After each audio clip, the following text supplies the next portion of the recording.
네, 안녕하세요. 잘 지내시고 있으시죠? 아, 이렇게 해보면 궁금해 하시는 것들 중에 책 읽기와 또 이제 좋은 학원 고르는 방법들, 이런 것들에 대해서 문의가 실질적으로 많으신데요. 사실은 그 독서 방법이나 학원 고르기, 좋은 학원 고르기에 대한 영상을 찍고 있습니다. 이게 찍었는데 보니까 이제 내용이 방대하고 그래서 그 편집하거나 또 이제 예민한 부분도 있어서요. 그걸 이제 조정하다 보니 좀 늦어지고 있습니다. 그래서 이제 답변으로 먼저 조금이나마 이제 올려볼까 합니다.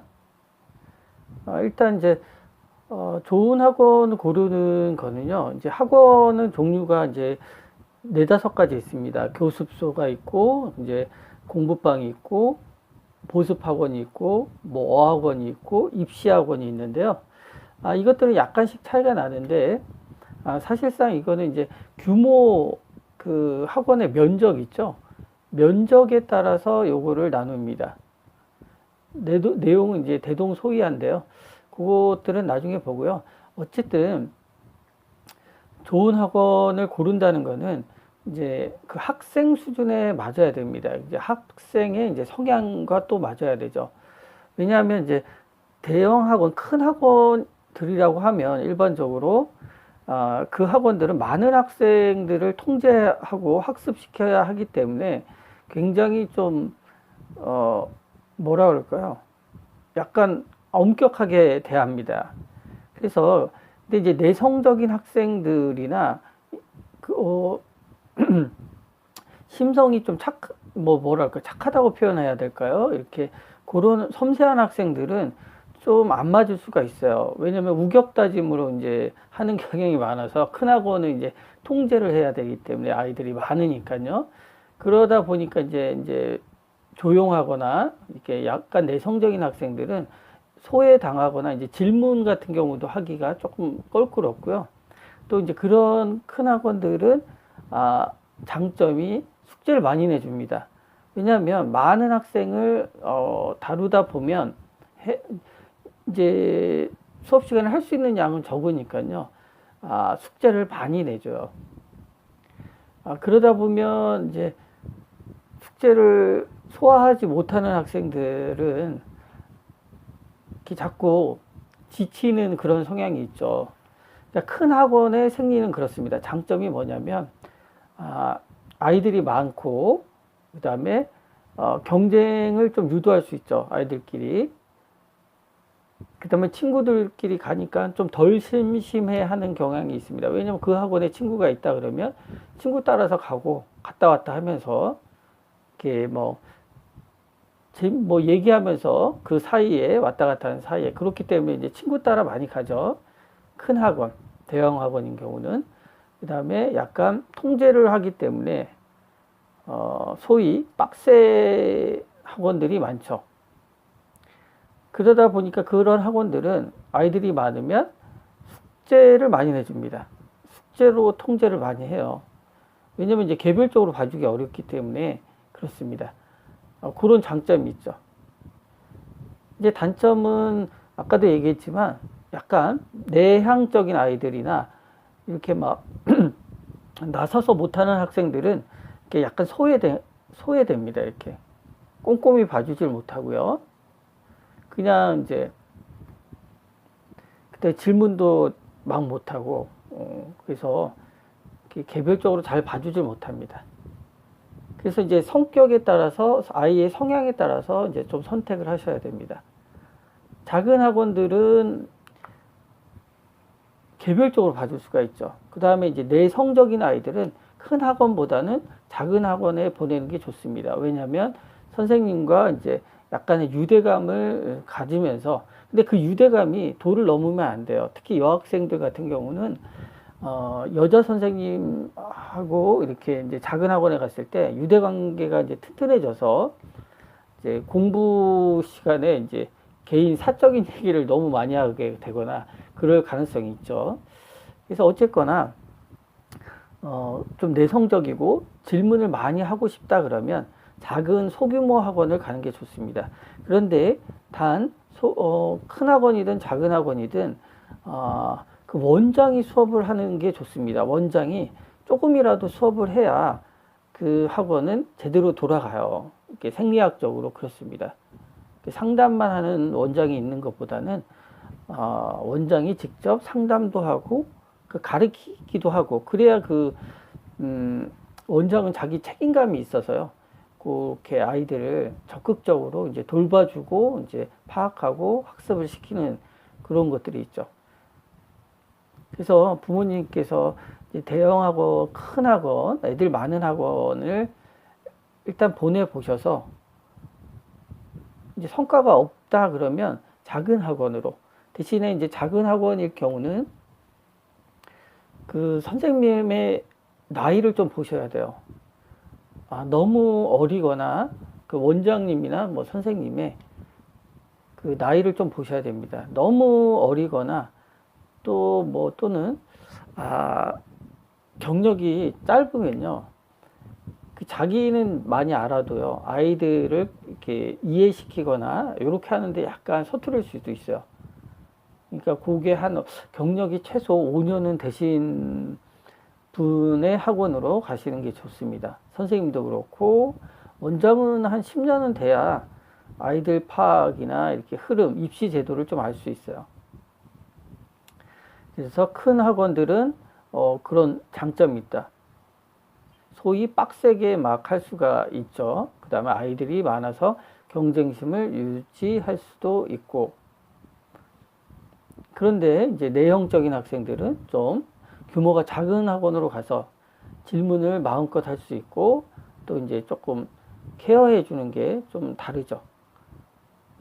또 경력이 좀 있으신 그런 학원으로 보내는 게 좋습니다. 그리고 이게 이제 어린 학생들은 이제 어학원이 있고 영어 이제 프랜차이즈 학원들이 있는데요. 차이는 뭐냐면 차이는 없습니다. 면적의 차이가 있어요. 일반 학원은 전용 면적이 30평 정도가 돼야 되고요. 어학원은 40평 이상 좀 돼야 됩니다. 그러니까 가리키는 거는 별반 차이 없습니다. 옛날에는 이제 원어민이 이제 어학원에 많이 있어가지고 좀 이렇게 뭐 전문적인 것 같지만 지금은 뭐 원어민 써봤자 어린 학생들 대상으로 하는 데서는 크게 도움이 없습니다. 어린아이들을 가르치는 원어민 선생님의 뭐라 그럴까요? 단어나 어휘가 한계가 있어요. 성인들은 좀 원어민한테 배우는 게 좋은데요. 이게 뭐 초등학생인 경우는 크게 효과가 크게 없는 걸로 나타났습니다. 이명박 정부 때 그 원어민들을 학교에 배치를 했죠. 근데 해보니까 별 성과가 없는 걸로 판결이 돼서요. 지금은 초등학교에서 원어민 교사를 거의 쓰지 않습니다. 써봤는데 비용 대비해서 효과가 없다는 게 이제 판명이 났어요. 네. 그러니까 이제 원어민을 쓰려면 이제 밖에 나가서 생활에서도 이제 영어를 써야 되는데 그렇지 않으니까요. 뭐 그 정도 되고요. 그리고 이제 좋은 학원은 개별적인 질문을 많이 받아주는 학원이 좋습니다. 아이들이 편하게 질문할 수 있어야 돼요. 아이들이 이제 뭐 무서워서 질문도 못하거나 선생님한테 요렇게 하면 조금 문제가 있습니다. 그러니까 질문을 잘 받아주느냐. 그리고 근데 이제 아이들이 많으면 질문을 못 받아주죠. 그러니까 그걸 잘 좀 보셔야 됩니다. 학생 수가 너무 많으면 한 반에 제가 봤을 때는 맞지가 않아요. 그거는 이제 옛날 학교랑 같은 거죠. 그냥 학교 수업하고 그리고 가급적 자기 주도로 아이가 수학 같은 경우 예를 들어서 문제를 풀게 하고 선생님한테 질문하고 그런 게 좋습니다. 고등학교에서는 특히 더 중요하죠. 아는 거 뭐 수업을 들을 필요가 없죠. 그런 건 뭐 인강에도 있고 학교 선생님도 해주니까요. 학원에서는 개별적으로 좀 수업을 봐주는 그런 학원들이 좋습니다. 그 다음에 이제 독서인데요. 책 읽기는 굉장히 중요합니다. 이게 이제 수준에 따라서 또 나이에 따라서 틀려요. 그러니까 이게 제가 이제 영상을 따로 찍고 있는데 양이 굉장히 방대해집니다. 그러니까 너무 많아서 지금은 이제 조금만 이렇게 얘기를 좀 해보면요. 부모님은 아이들이 책 읽을 시간을 굉장히 소중하게 생각하게끔 만들어줘야 됩니다. 예를 들어서 이제 중학생이나 초등학생이 뭐 엄마, 뭐 아빠 나 책 읽을래 그러면 과잉 반응을 하셔야 돼요. 그래 그래 이렇게. 설거지를 하다가도 멈추고 아이한테 다가와서 그래 읽어라. TV 꺼줄까? 이렇게 다른 때 막 혼내시더라도 막 그런데 아이가 책 읽는다 그러면 오버해서 잘한다는 식으로 이렇게 해줘야 됩니다. 그리고 가급적 유학 뭐 유치원생이나 초등학교 저학년일 경우는 애가 책 읽는다 그러면 엄마나 아빠나 칭찬을 오버해서 해주셔야 돼요. 그리고 딱 멈춰야 됩니다. 엄마가 설거지 하더라도 애가 책 읽을 때는 그 옆에서 살짝 소파나 이런 데 앉아서요. 걔가 책 읽는 동안 엄마도 가만히 옆에 있어주는 게 좋습니다. 그럼 아이는 책 읽는 게 굉장히 중요한 거구나. 이렇게 인식을 해요.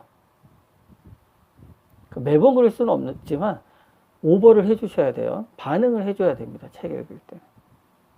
강원 전략을 쓰셔야 돼요.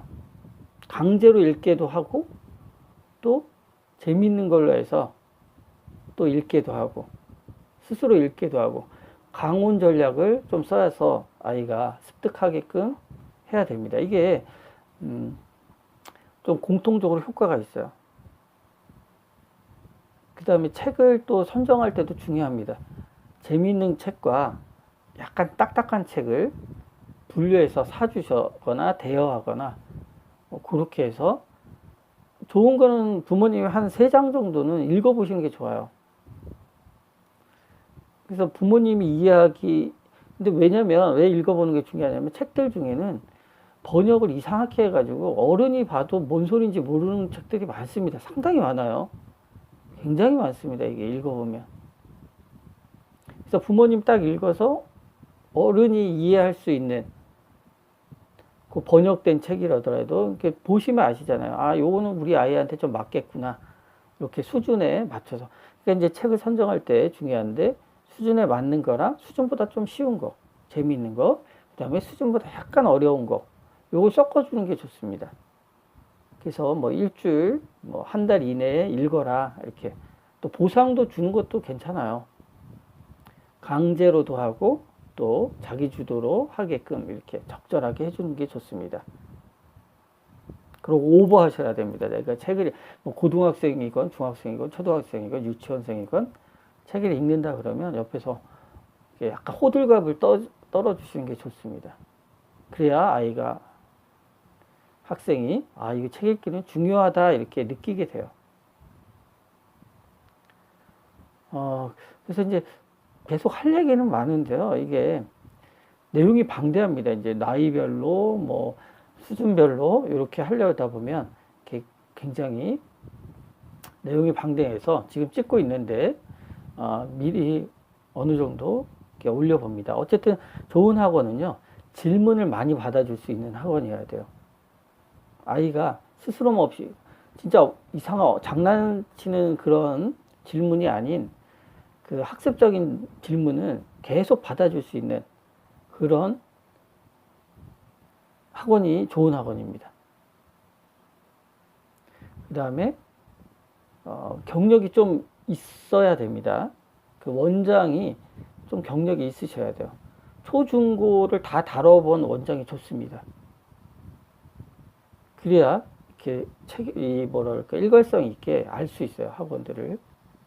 그 다음에 대학교 원서를 이렇게 써주고 상담할 수 있는 학원. 아무리 초등부 학원이라도 그런 학원이 좋습니다. 그리고 아이 성격에 맞아야 돼요. 아이가 외향적이면 큰 학원을 보내도 그게 없을 수가 있지만 내성적이고 약간 섬세한 학생인 경우는 큰 학원의 통제를 버거워할 수 있어요. 근데 숙제를 또 지나치게 많이 내주는 학원은 좋지 않습니다. 수준에 맞아야 되는데요. 억지로. 자, 그 다음에 이제 책 읽기는 부모님이 약간 호들갑스럽게 애가 책을 읽는다 그러면 딱 멈추는 게 자기 부모님이 하던 일도 멈추고 가서 칭찬해 주는 게 좋습니다. 그래서 인식을 시켜줘야 되고요. 또 좋은 책을 선정해 줘야 돼요. 부모님이 대충 읽어보고 괜찮다 싶으면 읽게 해주는, 한 3장만 읽어보면 되죠. 고등학생인 경우는 그 지문 있죠. 교과서를 많이 반복해서 읽는 거 좋습니다. 그 다음에 EBS에서 나오는 그런 교재들에 나오는 문제에 딸려 나오는 지문들 있죠. 그거 좋습니다. 그거. 또 기출문제, 수능이나 평가원에서 나온 기출문제 지문들을 정말 정성껏 정독하는 게 좋습니다. 왜냐하면 따로 이제 시간 내서 읽을 시간이 없을 수 있기 때문에, 고등학생인 경우는. 자, 그렇게 간단하게 지금은 좀 올려볼게요. 또 다음에 기회에 이어서 올리겠습니다. 아이들 키우기는 어려운 것 같아요. 제가 이제 옆에서 부모님들이 계속 이제 자녀들 초등부부터 대학교 또 끝나면 걱정이 없을 것 같지만 또 취업이란 게 있습니다. 보면은요. 그래서 좀 고생이시지만 우리 아이들이 나중에 다 효도할 거라고 생각합니다. 부모님들의 기쁨이죠, 아이들이. 그러니까 80%는 힘들고요. 20%의 기쁨을 보고 키운다고 하네요. 자, 화이팅 하시고요. 건강하세요. 자, 그리고 구독과 좋아요 좀 눌러주시기 바랍니다.